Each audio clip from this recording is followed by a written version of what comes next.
মহাকাশে এক রহস্যময় ধ্বনি রেকর্ড করা হয়েছে গবেষণা সংস্থা নাসা থেকে। বিজ্ঞানীদের মতে এই শব্দ অনেকটা একসঙ্গে কোটি কোটি মানুষের সঙ্গীত গাওয়ার মতো। অনেকেই শব্দকে মহাকাশে ফেরেশতাদের জিকির বলেও দাবি করছেন। কিন্তু আদৌ কি মানুষের দ্বারা ফেরেশতাদের শব্দ শোনা বা রেকর্ড করা সম্ভব? বিস্তারিত জানাচ্ছেন আরিফ হাসান।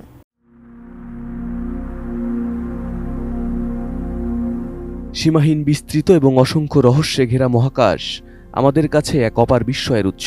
পৃথিবীর বায়ুমণ্ডলের বাইরের এই শূন্যস্থানকে আমরা মহাকাশ নামেই জানি। এতদিন বিজ্ঞানীদের ধারণা ছিল মহাকাশ সম্পূর্ণ নিঃশব্দ। তবে সম্প্রতি নাসার গবেষণায় উঠে এসেছে এক চমকপ্রদ তথ্য।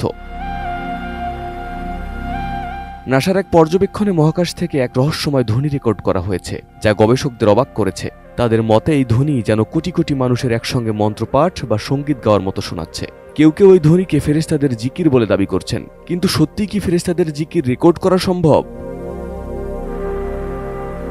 1400 বছর আগে পবিত্র মিরাজে মহানবী হযরত মুহাম্মদ সাল্লাল্লাহু আলাইহি ওয়াসাল্লাম আকাশের এক অলৌকিক ভ্রমণ সম্পূর্ণ করেন। সহিহ মুসলিম হাদিসে বর্ণিত আবু দার রাদিয়াল্লাহু আনহু থেকে জানা যায়, মিরাজ থেকে ফিরে আসার পর সাহাবারা মহানবীকে জিজ্ঞাসা করেছিলেন, ইয়া রাসূলুল্লাহ, আপনি আকাশে কি দেখেছেন, কি শুনেছেন?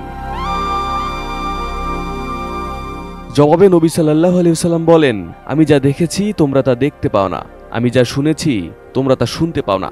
আকাশ জুড়ে প্রচণ্ড কম্পনের শব্দ শোনা যাচ্ছে। আকাশের প্রতিটি অংশে এমনকি 4 আঙ্গুল পরিমাণ জায়গাও খালি নেই। সেখানে ফেরেশতারা সিজদায় লিপ্ত এবং তারা আল্লাহর জিকিরে মশগুল। আপনি কি হার্টের সমস্যা নিয়ে দুশ্চিন্তাগ্রস্ত? স্বল্প খরচে হার্টকে ভালো রাখার সহজ উপায় মাতৃভূমি হার্ট কেয়ারে। বিগত সময়ের ধারণা ছিল আকাশ সম্পূর্ণ নীরব, কারণ সেখানে শব্দের সৃষ্টি ও পরিবহন অসম্ভব। কিন্তু আধুনিক প্রযুক্তির উন্নতির ফলে নাসার গবেষণায় জানা গেছে, মহাকাশে বিভিন্ন প্রাকৃতিক ঘটনা ও কম্পনের ফলে ইলেকট্রোম্যাগনেটিক তরঙ্গের মাধ্যমে বিশেষ ধরনের শব্দ সৃষ্টি হয়।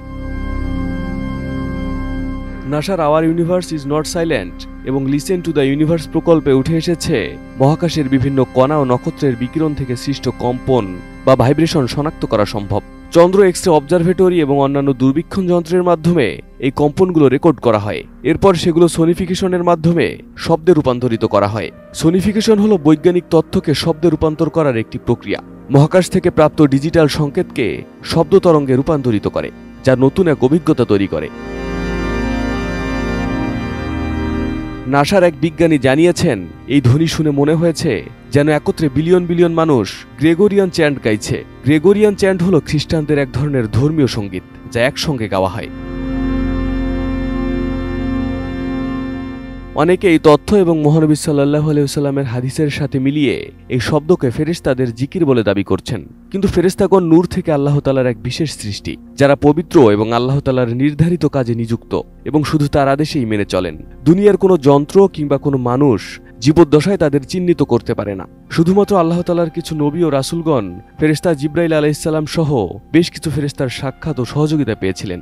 এমনকি হাদিসে বর্ণিত আছে, বদরের যুদ্ধে মুসলিমদের সাহায্যের জন্য ফেরেশতারা প্রেরিত হয়েছিলেন এবং প্রিয় নবী হযরত মুহাম্মদ সাল্লাল্লাহু আলাইহি ওয়াসাল্লাম মিরাজ থেকে ফিরে ফেরেশতাদের বর্ণনা দিয়েছিলেন।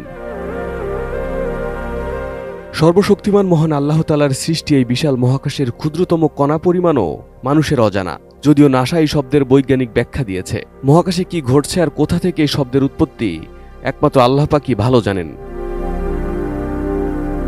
Arif Hasan, ATN news.